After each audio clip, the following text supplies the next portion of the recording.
I'm super excited to interview Kurt Uhlir today in this next episode. You can find him on kurtuhlir.com, and Kurt is spelled with a K. Uhlir, it's Uhlir, and he is a king of scaling companies. It was what he is called. And I wanted to understand, who is he? Where did he start on? How does one get into this line of work where your job is to scale companies from, I don't know, $75 million to 880 and make them go public, right? So I'm just going down on this path of searching. What do people do with money? How do you grow things? How do you invest into things? How do you make your money make you money, right? And I thought Kurt would be a great guest for today's episode. So let's interview Kurt. Welcome to Gogopreneur, where Gogo Bethke, your host, interviews badass rock star entrepreneurs of the world, figuring out who they are, how they got to where they're at, and the lessons they learned along the way, so you can learn those lessons and turn it into money. Let's go get them. Okay, so let's start. Who is Kurt? So I became a reluctant entrepreneur early, and I say reluctant in that I had to form 2 LLCs when I was 14, and my dad pointed out. Can you even do that legally? Don't you have to be like 18 to start a company?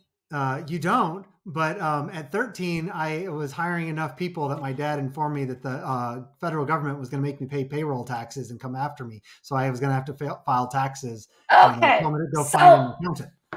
Let's back this up. I didn't even know you can start a company. I just assumed you can't until you're 18. So you're telling me there's no age limit on starting an LLC in the US? Not from an investment perspective anyways. And you know, LLCs are always owned by somebody. So. Wow. Okay. So what kind of business did you have at age 13? The one that ended up being much more like anyone can start is I was really good at, I've started a lawn care business that had evolved into then doing pressure washing for houses and driveways and whatnot. But I was really good at selling. And so I was in a small town in North Alabama, and very quickly, I didn't realize, but I had sold more lawns than I could service myself. And so I hired a friend, and it's like, well, if I can do that, I'll just keep doing it. And so I kept selling. And I mean, it was good business. It was really good business as a high schooler. I was actually going to shut down that business when I went to college because you don't know anything when you're a new entrepreneur, much less being, 15, 18 years old. And I worked with volunteered with the rescue squad in Marshall County, Alabama. And this old timer, many years retired, was like, he knew how many of my friends I employed because I employed 2 of their dads and 12 of my friends. And he was like, you don't shut that down, you sell that book of business. And so he kind of guided me through that a little bit. So, I mean, I had a 6-figure exit, made college parties really nice for a while. So. That's amazing. So I learned that lesson too. I did not know. I learned my hourly rate. And then I had this other business over here that was making me like, I don't know, $5,000 a month. And it required 8 hours of my time. And I'm like, I can go sell one boot camp over here and make that in like 5 minutes, right? So I'm like, we are done. I shut that business down. I gave the book of business with an affiliate agreement to a company, right? Let's learn. Why did I sell that? $5,000 of pure profit is money for someone, and they can do it from home. In Absolutely. 8 hours, right? So I could have sold that, but since it wasn't worth my time, in my mind, what do I know? It's not worth anybody else's time. It does. For somebody who's $5,000 is income in a month, working only 8 hours in return for the $5,000, I could have sold that book of business. So I learned that lesson too. Absolutely. Well, it's also like looking back, I kind of wish I would not have sold that business because I think high school and college counselors do people a disservice. They always sell towards, you have to go to college. This is what's expected. And like, I could have earned millions of dollars a year doing lawn care in North Alabama, but it was expected that I went to college. And I did get a scholarship for in one sport, but I participated in 3 sports at Vanderbilt. But I mean, I dropped out of Vanderbilt because I was— Okay, hold on, let me get this straight. So you had a good brain and you were good in sports? You had both? Both. Oh, that must be nice. Tell us more about it, Kurt. Well, it's also helpful that my dad has the genes that doesn't require sleep. And so I got a lot of that. And so I don't know if it was nature or nurture, but I keenly was aware of my dad had 2 full-time jobs, much of me growing up, and that he would wake me up at like 2 or 3 o'clock in the morning to go on a field trip because like he wasn't sleeping. He figured I should go and do things. And so I kind of picked that up. So I also have a few more hours than a lot of people to play at things. And that's your brain. So how much sleep do you need? Now I'm about 3.5 to 4 hours a night, but I have a little bit more body fat on me than I would prefer. If I get my body fat below about 14%, I'll probably go back naturally to about 2.5 to 3. Wow, that's really that's very little sleep. It's actually way more than my dad used to. My dad would sleep an hour and a half to 2 hours a night until his third time he had cancer, at which he started sleeping much more like a normal person. So when my wife and I got married, I asked her, we got engaged and then married within about 6 weeks. And I asked her one day, I was like, so I need you to think about when we move in together, do you want to go to bed with me or wake up with me? And she said it clicked and went, oh my God, you send me emails at like 2 or 3 o'clock in the morning about something to do on the weekend. And I was like, well, yes, because I'm awake. Well, so can she answer neither? Because I would have answered neither because I need my sleep. So I'm a sleeper. I'm the polar opposite. I feel like I go during the day. And then I have two options. I'm on or I'm off. Like when we watch TV at night, I literally play games on my phone the whole time as I watch TV. And my husband is like, can you just for once just do one thing? You know what happens if I turn the games off on my phone? I'm out. Yeah. So if my brain is not being used, I literally have two options: or I'm awake or I'm sleeping.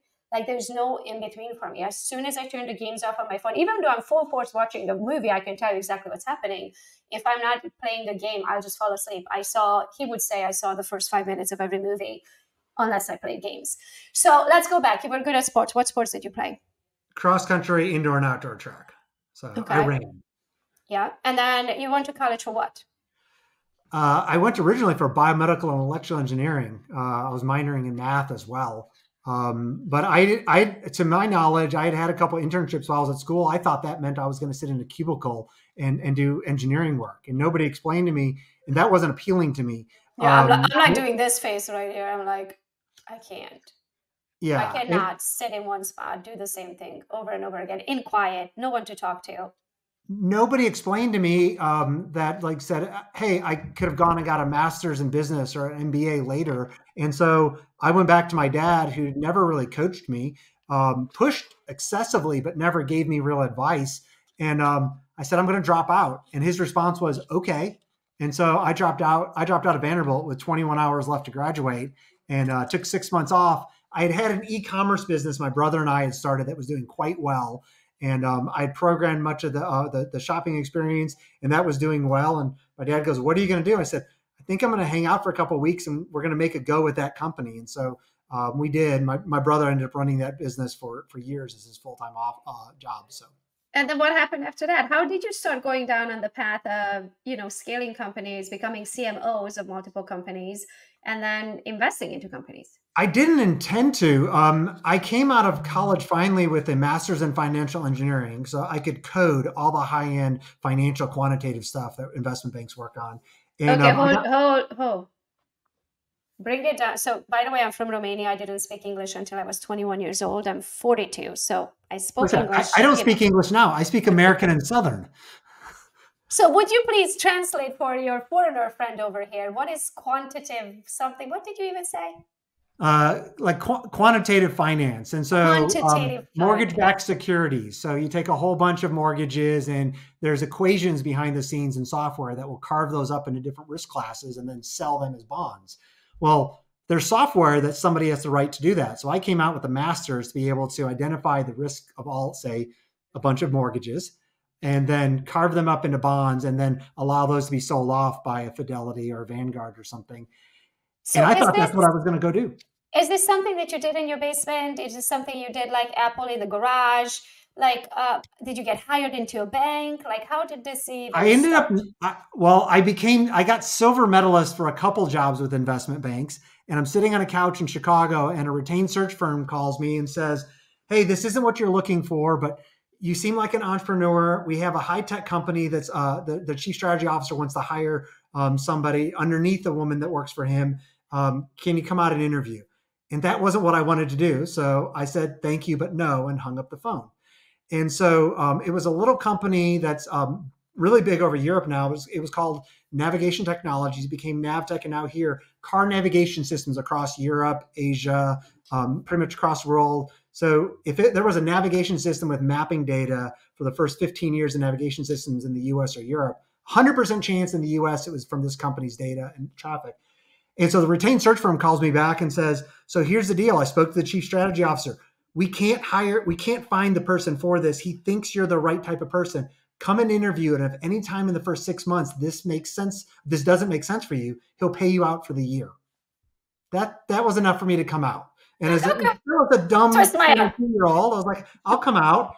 And I had no idea. The gentleman's name, Saladin Khan, him and Denise Doyle I worked for were great. I had no idea what I got into. This was literally mapping and spatial data, MapQuest, car navigation systems. I ended up inventing myself how they built Microsoft Flight Simulator. We were at the core of 11 industries using map data. And so we took the company from 85 million a year in revenue to 1.44 billion in 10 years. It went public. Investors did really well. Then Nokia bought us out, did really well for investors there. And during that time, I had been writing some investment checks for angel investment deals, and did pretty well on it. What is an angel investment deal? Usually pre-revenue companies, technology often. Almost all of mine were technology companies. Let's go there. What's a pre-revenue company? Someone comes up with an idea. One of them was a CRM company, a competitor to Salesforce, Pipedrive, and whatnot. And when I invested, they probably had $50,000 to maybe $150,000 in revenue, but they were still losing, $750,000 to $1 million a year. And so I don't know, I maybe wrote them a $50,000 to maybe $100,000 check for equity in the company, hoping that they would figure it out. And let's explain this. Let's say one of our listeners has $100,000, not exactly sure what to do with it. Where does one start to invest into a company? Is there a market for that? Do I go to investintocompanies.com? You can go to funds for it and give the $100,000 to them. It really depends on risk tolerance. I mean, whether you start a business, you're growing a business, as you know, or you're writing investment check, I think everybody just needs to think in terms of what's the risk tolerance for it. And so, I mean, my wife does not let me write angel investment checks anymore, partially because she looked at the percentages of them that pay off, even the money that you invested into them. And she's like, this sounds like philanthropy to me. Like, you might as well just light the pile of money on fire, or so give it to somebody. Don't go start some company that's going to lose the money, because we have a different risk tolerance. And when you're married, you take their advice on that. But in that case, I was earning really good money. I had some cash flow business on the side, a big corporate job, and so writing a $25,000, $50,000 check, it wasn't like it was nothing, but I was comfortable with the risk of it being worth nothing because I didn't need it, or there being a big payout at the end of the day. Okay, so would you share a success story and one that wasn't so successful with the angel investors situation? So let's start with the negative and then we go into it gets better. Well, sometimes they go together. So one of them that was really successful, I actually had forgotten I wrote the check.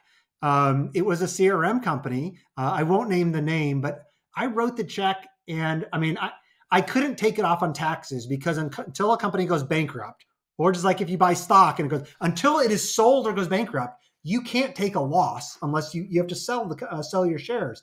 And so I had written a check to the CRM company, and I heard they did okay for a while, and it had been like 7 or 8 years and I had heard nothing.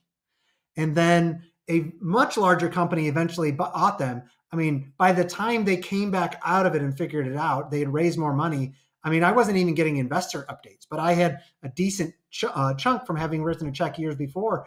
And I literally so I thought I'd failed. Like, hey, I wrote a $50,000, $100,000 check and got nothing for it. Yeah. That's a big failure. And then I get a letter in the mail, and it's like, hey, expect this check coming up next. Look for it. We just need you to sign this agreement for the sale that's taking place and that you're not contesting it. I went upstairs and I talked to my wife. I need you to take a look at this. So we got a 7-figure check. I want to say how many comments were there. Sounds like 2 comments. It was a 7-figure check. So it wasn't life-changing overall, but I mean, still, for something that to me, it was a bankrupt company. I hadn't heard an investor update in years. And instead we ended up with a multi-million-dollar check out of it. So it felt like a failure, did end up being successful at the end of the day. That's awesome. So let's go into I learned so much, and I feel like I'm this little Nemo swimming with the sharks, right? So this year, can't name the company, but I got asked to be their CMO, and I get shares in return. I was so excited until I talked to my tax attorney. And then he says, Gogo, we are going to have to plan for this because you're going to have to pay taxes on it this year. Hold on. They're not, I can't sell it. I can't, it's worth technically nothing until they go public. But I have to pay taxes on the perceived value this year. And then wait, if and then they make it. And if they do make it, and if they do make it, good. If they don't make it, then I have to wait until they, as you said, file bankruptcy. So then I can write off the loss. Right. But that's part of controlled risk. So, I mean, but does it really have value this year? Like, can I go get a condo on it, or 2 or 3, or can I use that and invest it into a syndication? It's a perceived value. It's not real money. There's nothing I can do with that today on today's market. That's also how that's structured. You could also do that with, instead of getting shares, you could get options, and depending on what those are worth at the time, and then that just delays your tax your tax yes. costs. So that's what we are doing right now, having the conversation of, do I have the option to turn it into options, right? Yeah. So that's what we are doing now. But I'm very familiar with that. I tend to work as a full-time CMO for later stage venture or mid-market companies. Private equity brought me into a company that we sold to EXP. So I was at EXP for 3 years after that. Before then, we sold that company off then to from EXP to Constellation. Okay, so let's talk about this super quick, because I see the EXP Realty pillow, it looks like, in the background. From Inman, New York, maybe 3 years ago. Okay, so tell me, what is your relationship to EXP? Because I didn't actually know, as I was interviewing you, that you had a connection to I have no relationship right now, besides I did send a video congratulations to Leo for his new promotion. Very well deserved. I was super excited for him. Yes, he's our new CEO, if anybody's listening. Yeah, so a private equity investor had brought me in for Showcase IDX. Hold on, I'm just going to stop myself. Did I just say if anybody's listening? They better be listening. This is a podcast. I meant, if you're listening and you don't know what just happened, Leo Pereira is the new CEO of EXP Realty. Okay, continue, Kurt. And so I worked for Leo for 2 years, so he's great. So private equity brought me in to Showcase IDX to help stabilize that company and grow it. We ended up during COVID selling the company to EXP World Holdings. And then on the day after the company was announced, that Glenn decided that he would tell Inman that our team was going to be building a portal to compete with Redfin, Zillow, Trulia, and without any discussion of resources, because he's the visionary CEO and he gets to do that. We did end up doing that. We built the 4th largest website, real estate website in the world for EXP. But then we built the referral tools. My team and I, we actually invented MyLink, My Lead, which is running through EXP. And so I left EXP last September. And so, and I think through the MyLink, My Lead, I was the number 1 referring you were one agent. of you and Brian Colhane, you were the 3 that Glenn said, here's who needs to test it. I think I did okay, right? I've seen your numbers. You did pretty well with it. I thought so. I thought I made pretty good income too through those referrals. So, okay. So now what? So right now, I am a fractional CMO for a couple of companies, but one is in the real estate space, EZ with a Z, homesearch.com, building another national portal similar to realty.com's kind of model, where agents will come to them and they'll vet them and partner with somebody on an individual county basis across the US for all the leads that come through. So not like Zillow, where Zillow is going to get your percentage or you pay for every lead. Really, hey, if you want Boone County, North Carolina, they're going to pick one partner, mortgage or agent, and partner with them for that. So it's established teams, which goes back to marketing and controlled risk. So it's not for new agents. It's not for low production agents. It has to be somebody who has systems in place that knows what to do with the lead flow so that the investment is worthwhile to them. So how did you get down on the real estate side of things? Is it started with the Showcase IDX? Or it started with Showcase. I'd been in a couple of marketing technology before, but I think too often I think entrepreneurs will look at things, especially technology, where it's like it has to be real estate or healthcare. where it's like, if it's marketing technology, Showcase is marketing technology. You're not running a real estate transaction with it. You're marketing your personal website with it. And so at that point, it really doesn't matter what industry it's in. It matters more the type of technology. So my understanding with Showcase IDX is that it allowed the IDX feed from the MLSs to feed to a specific website, correct? Yes. Okay, so I understand it. So pretty much KV Core uses Showcase IDX technology. KV Core has its own. Yeah, KV Core has its own, but it's also built a little bit different. I compare. I love KV Core, but for an agent, I think it's like most agents are not technology experts, and so I'd say most agents shouldn't use Showcase. KV Core is much more like a car, and so where I say is a Showcase is an engine. And so you still have to, you get nobody as an individual, you don't buy an engine to go to the grocery store. You buy a truck or a car or a minivan. Well, that's what KV Core is. It does a whole bunch of things pretty well. Showcase, on the other hand, is just an engine. And so you still have to have somebody build your website behind it. And so it's good for those that can. You own it much more, but it's controlled risk. Like, most agents can't do it. I'll tell you, a 14-year-old daughter, a 14-year-old son could build an average agent website. And that would be better. Now we have Chat GPTs of the world that literally build your website in 2 seconds. You said, I want a website that has these features, 3 pages. I want a thank you page. I want a blah, blah, blah, blah. And literally you sit back and you watch and it's done. Yeah. It's insane. I love tech. I love technology. I like to live my life by these 3 words: automate it, delegate it, or eliminate it. Absolutely. So where do you see technology going? What are you working? What are you excited about? I'm using AI a lot. My wife makes fun of me where, you can only make so many calls to Chat GPT specifically or Perplexity on a 3-hour basis. And my wife will ask me usually every couple of days, how many times have you hit that cap? Quite frequently, actually. So tell me how are you using Chat GPT in a day-to-day or mostly business? Like, do you tell Chat GPT, he put a recipe together, I have these 5 ingredients, or how do you use AI in your day-to-day? I use it for research. I usually, I do a lot of long form writing myself on my personal website. Okay, so let's start with research. Do you prefer Chat GPT? Like, now Google's coming out with their own, like, what AIs? If I'm doing research, I actually prefer perplexity.ai. Okay, perplexity.ai. Perplexity.ai. Is that something you can download onto your phone? You can download it on your phone as well. It gives you much more references, but they work in different ways. So if you or I were going to write a 5,000 word article about real estate leads, I may use Perplexity for broad research for it, or for deep research.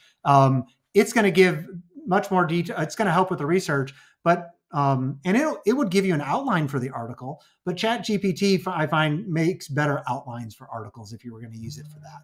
Yeah. I tend to not use either for writing too much because it's too generic and it doesn't sound like my voice, even though I can train it on that.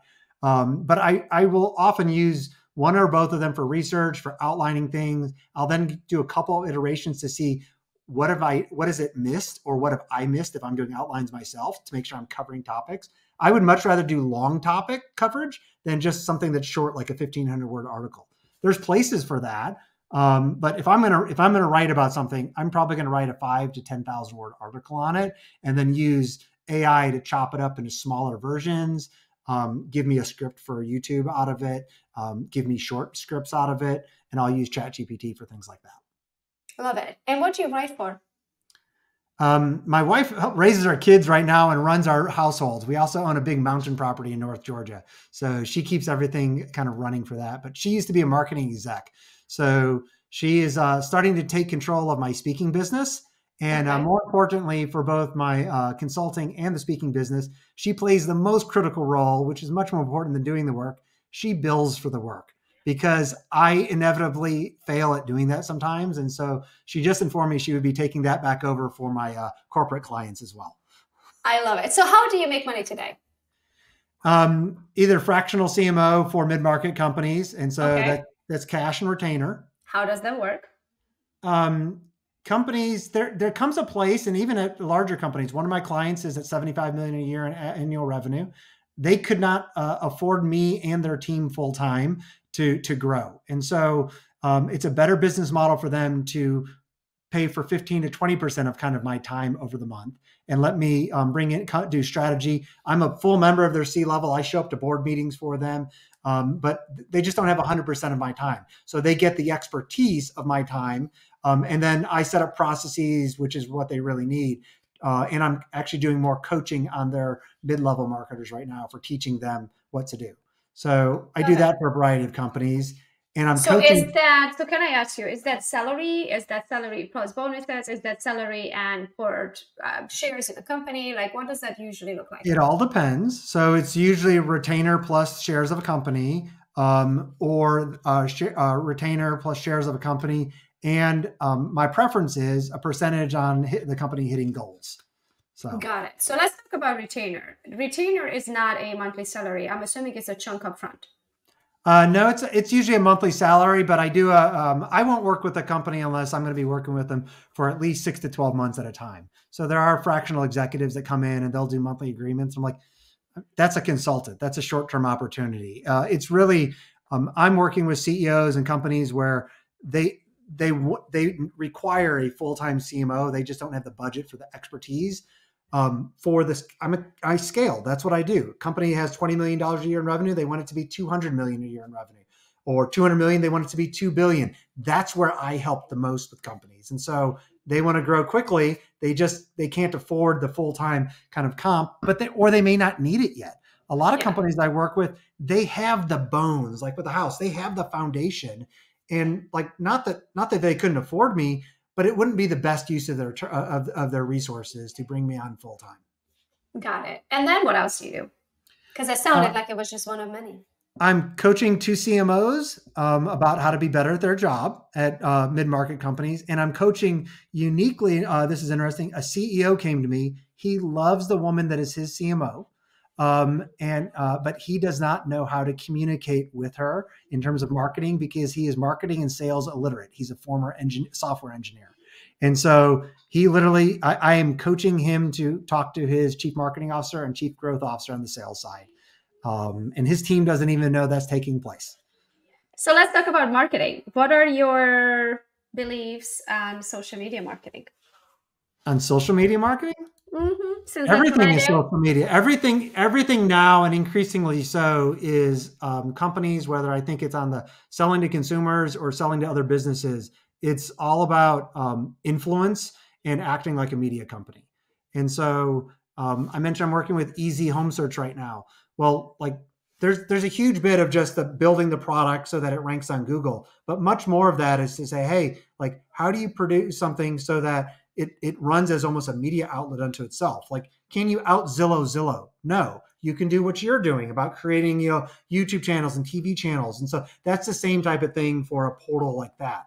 Or if it was a CRM company, I've been speaking with the CFO at Pipedrive right now. She's wonderful. One of my good friends is mentored by her. And so he put us together. Pipedrive has been doing that much more from a CRM perspective, because how do you compete against Salesforce? The product is great, but they're trying to create a media outlet unto itself so that they get, and then they tell the stories, not of Pipedrive, but of the people that are being successful with that product. That's the future of marketing to me. It's influence.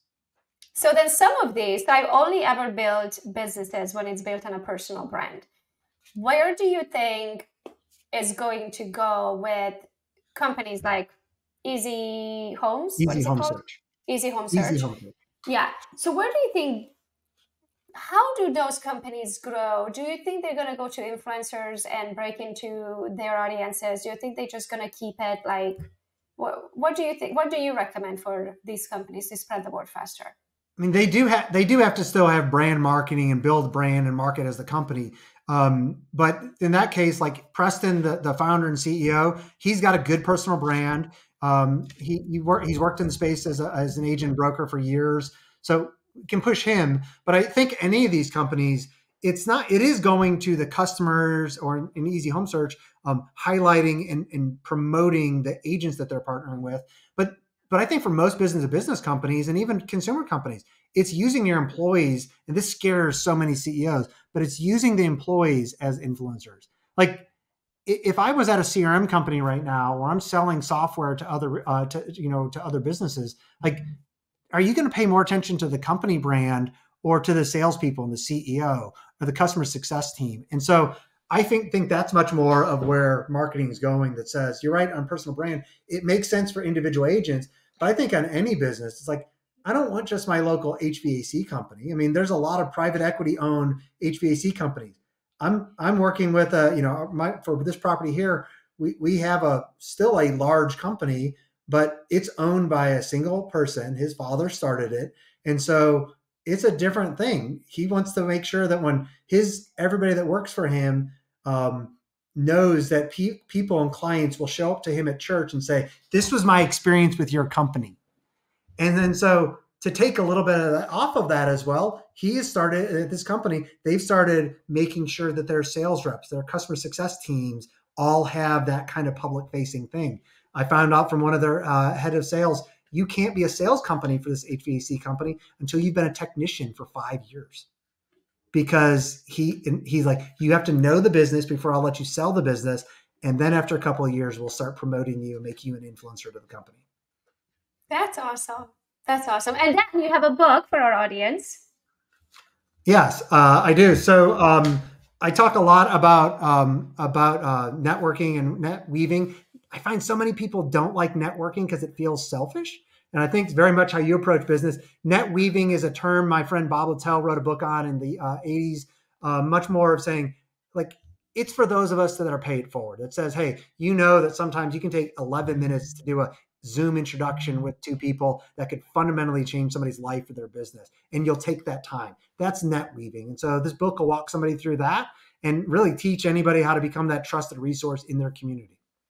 I love it. So everyone, if you're listening, you can go to kurtuhlir.com. It's spelled K-U-R-T. Uhlir is UHLIR.com/podcast gift. So again, it's kurtuhlir.com/podcast gift.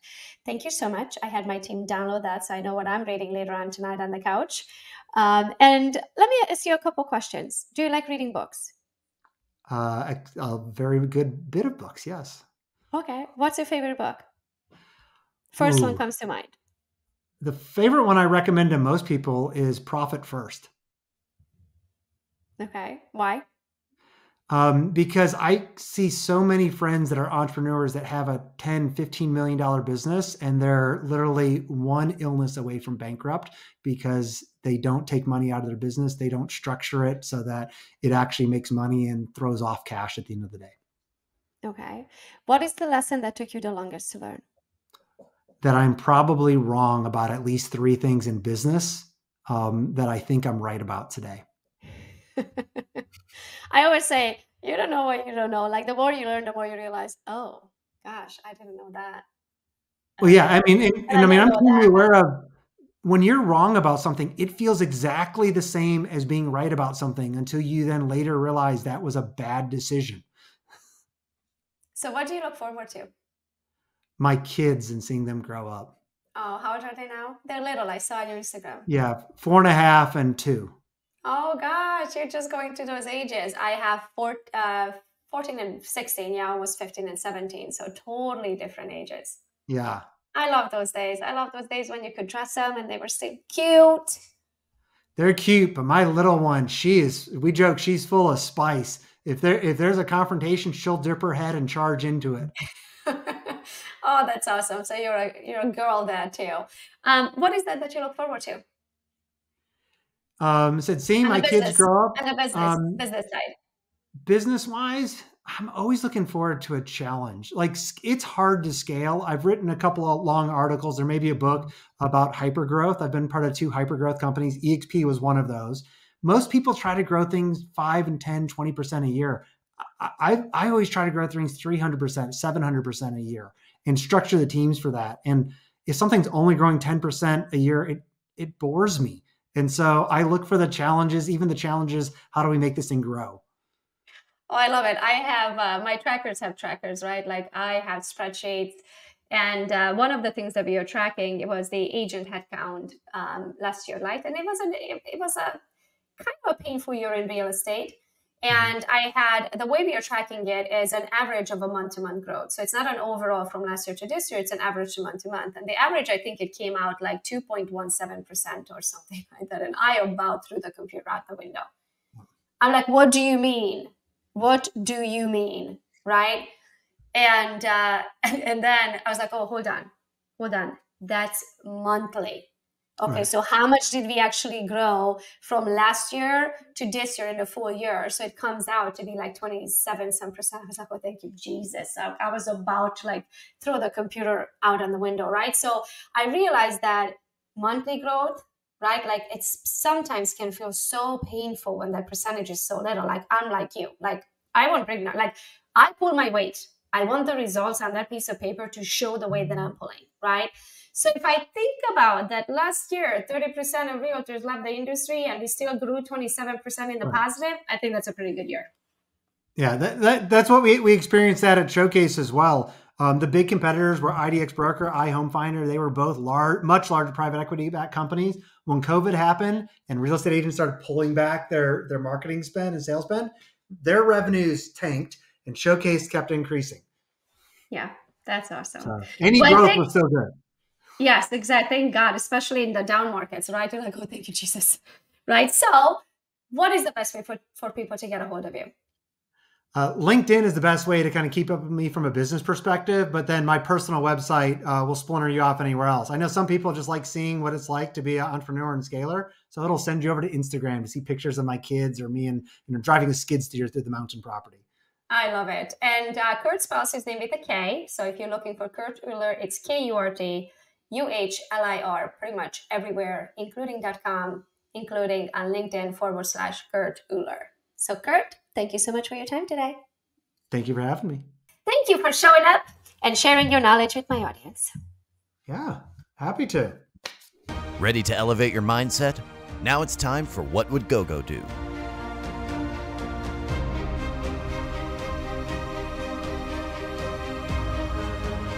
Tennis Springer _realtor. What's the blueprint for the best team structure? So, Tana, to be honest with you, I'm not sure I qualify to answer this question. I have a cute little adorable team with 2 Web3 agents in Michigan called GRAT, or Gogo's Real Estate Team. Here is my idea behind it. I never had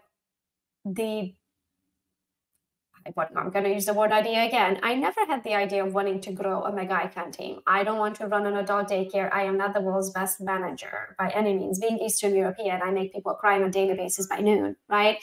So I did not want to have a massive team ever. The reason why I have a team is because I want to, so said, monetize on my organic leads. So think of it this way.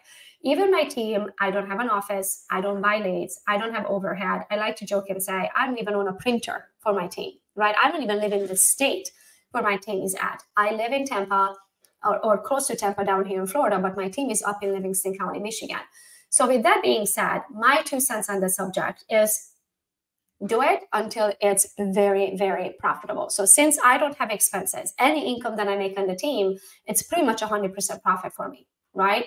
So that's how I always build. I want to build businesses where I don't have a high cost. If you look at some of these mega icon teams or these brokerages, yes, they bring home millions of dollars in GCI, or I should say, they make millions of dollars of GCI, but if they break a 15 to 20% profit, they are balling. So if they made $1 million GCI with a 15%, whatever it's like profit rate, right? Like we are talking $150,000. You can be a solo agent, do 15 transactions at 10,000 piece commission, and you're at 150,000. You do not have to get into that much expense, that much liability, that much overhead to make 15% profit. So I don't like to run business that way. That's why I run a cute little adorable team at max 3 agents at a time. The most successful year we ever had was close to 500,000 GCI, 490 something. I wasn't even in the state. I don't have overhead. I don't buy leads. And that's my story, and I stick it to it, right? So I'd rather have a cute little team with much larger percentage of profit than a massive team with a lot of liabilities and overhead and 15% profit. So that's just me.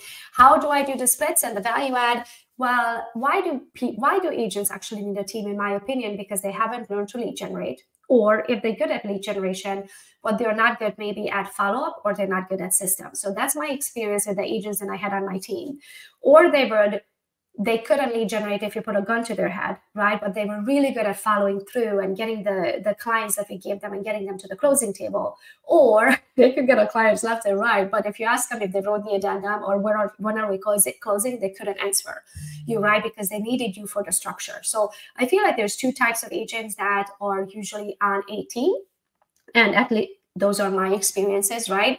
And you're going to be able to keep them as long as they need one of those two things, or they need leads or they need structure, right? And that's what you provide as a team lead, right? You provide them what they need in order for them to be successful, because if they try to do it on their own, they would fail because they're missing one or the other. As for the splits, I do a 50-50 split on the buy side and a 60-40 on the listing side, because on the listings, me as a team lead, I have a little bit more expenses with the yard signs, the broker opens, those kind of things. And for the value add is like, what do you bring to the table as the team lead, right? Like, are you available for them to, are you teaching them to negotiate? Are you teaching them to get better as agents? Are you giving them resources? Do you have an in-house VA? Do you have a transaction coordinator? Do you provide photography and closing gifts and these kind of things, which I do, everything that I just mentioned here. So that's my answer to Tana Springer at @TanaSpringer_realtor. You get paid for the hour what you bring to the hour. Or in other words, the fastest way for you to earn more is by learning more. GoGet'em Webinars is your chance to learn from those who have walked the talk.